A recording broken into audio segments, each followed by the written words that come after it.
Do you know where secrets go? 'Cause I've forgotten mine.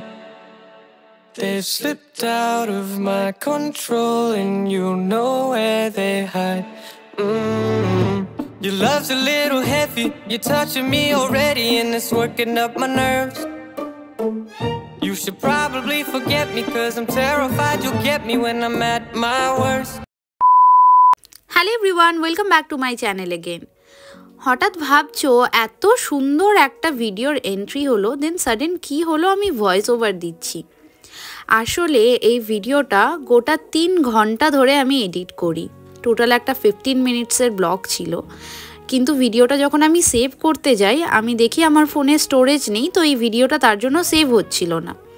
তো আমি অনেক clip delete করতে করতে আমি সামহাও এই যে শিটংয়ের অরিজিনাল ব্লগের ক্লিপগুলো ছিল আমি সেইগুলোও ডিলিট করে ফেলি। তো দেখো সেগুলো তো রিকভার করা আমার দ্বারা আর পসিবল হলো না, কিন্তু আমি ভেঙে পড়তে শিখিনি।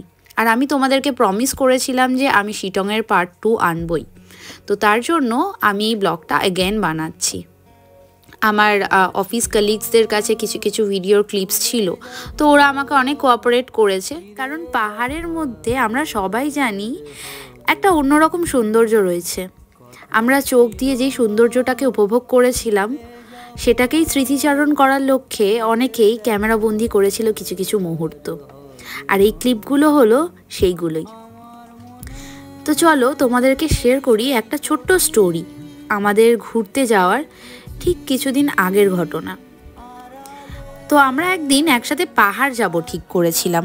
মাসখানেক আগে থেকে পদাতিক এক্সপ্রেসের এসি 3rd টায়ারের টিকিট কেটে রাখা হলো। তারপর শুরু হলো মধুর অপেক্ষা। আমরা রোজ 4 বেলা 10 বার করে দিন গুনতাম, আর 25 দিন, আর 15 দিন, আর 7 দিন। তারপর সেদিন রাতের বেলা যখন ট্রেনের বাঁশিটা বেজে উঠবে প্ল্যাটফর্ম কাঁপিয়ে, তখন আমরা সাইড লোয়ার সিটে হাতে হাত দিয়ে পাশাপাশি বসে শুনতে পাচ্ছিলাম একে অপরের হৃদকম্পন। ট্রেন যত প্ল্যাটফর্ম ছেড়ে এগিয়ে যেতে থাকলো গন্তব্যের দিকে, আমাদের দেহ থেকে একটার পর একটা দুঃখের পলক উড়ে যেতে থাকলো কোনো এক অচেনা গিলগিলিতে। কত হার, কত হতাশা, কত ডিপ্রেশন, ভেজা চোখ, বাড়ির সমস্যা, কাজের সমস্যা, সমাজের চোখ রাঙানি, ঘুম না আসা রাত্রি, চোখের তলার অন্ধকার, কত সমালোচনা, ম্যানুপুলেশন, কত নিন্দে, কত মিথ্যে, কত রটনা, কত কুৎসা। একটার পর একটা দুঃখের পলেস্তারা আস্তে আস্তে খুলে পড়ে যেতে থাকলো আমাদের শরীর দেয়ালের থেকে। অনেকে ঘুমের ওষুধ ছাড়াই ঘুমিয়ে পড়লো সেই রাতে। কে জানে কত মাস পর হবে। পরের দিন নিউ জলপাইগুড়ি থেকে গাড়ি ধরে আমরা যখন ধীরে ধীরে এগিয়ে যাচ্ছিলাম পাহাড়ের দিকে, আমরা বুঝতে পারছিলাম আমাদের মধ্যে একটা ত্রিকোণ প্রেমের উপস্থিতি। আমরা, আমাদের এই সুন্দর বন্ধুত্ব আর পাহাড়, এই নিয়ে আমরা কাউকে কেউ কখনো অভিযোগ করলাম না অবশ্য। গাড়িটা গন্তব্যস্থলে গিয়ে থামলো। চুপ করে একে অপরের হাতে হাত মিশিয়ে দিয়ে আমরা এগিয়ে যাচ্ছিলাম ভিউ পয়েন্টের দিকে। তারপর আঙুল তুলে পাহাড়ের দিকে নির্দেশ করে আমরা সবাই বলতে থাকলাম, ওখানে আমাদের একটা ছোট্ট বাড়ি হবে। একটা শীতল হাওয়া এসে আমাদেরকে ছুঁয়ে গিয়ে সম্মতি জানালো প্রকৃতির। আমরা বুঝতে পারলাম দুঃখের পালকগুলো ঝরে যাওয়ার পর আমাদের গায়ে সুখের পালক গজিয়ে উঠেছে কখন যেন, সবার অলক্ষ্যেই। তাতে লেপ্টে আছে কিছু ভেসে আসা মেঘ, কিছু কুয়াশা, কিছু কুচো বরফের কণা। আমরা খিলখিল করে হেসে উঠেছিলাম সেদিন, বহু মাস পর। আমরা হয়তো আবার পাহাড় যাব, জানি না এই গ্রুপটা থাকবে কিনা, তবে এই স্মৃতিগুলো সবসময় থেকে যাবে আমার সাথে। হয়তো আগের ভিডিওটার মতন অত সুন্দরভাবে আমি তোমাদের সামনে তুলে ধরতে পারলাম না, তবে পাহাড়ের সৌন্দর্য দেখতে আমরা সবাই ব্যাকুল হই। চলো এখানকার কিছু সুন্দর মুহূর্ত তোমাদের কাছে শেয়ার করি। এটা হলো কবিগুরু রবীন্দ্রনাথ ঠাকুরের বাড়ি, যেখানে গিয়ে আমরা সুর তাল ভুলে বেশ গান করেছিলাম বটে। চলো শোনাই তোমাদের একটু।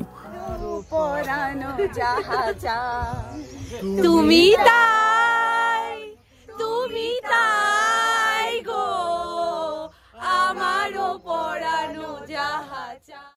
আর এটা হলো আরেকটা ভিউ পয়েন্ট, এটার নাম হলো নামচি লেক। বেশ রহস্যময়। এই যে জঙ্গলটা দেখছো এর পাশেই একটা লেক আছে, যেটা এখন জল নেই, যেটা বর্ষাকালে জল থাকে।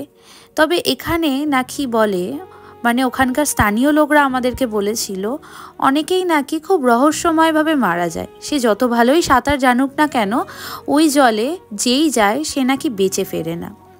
আদেও এটা কতটা সত্যি কতটা মিথ্যে আমরা সেটা জানি না, তবে এটা শোনা কথা।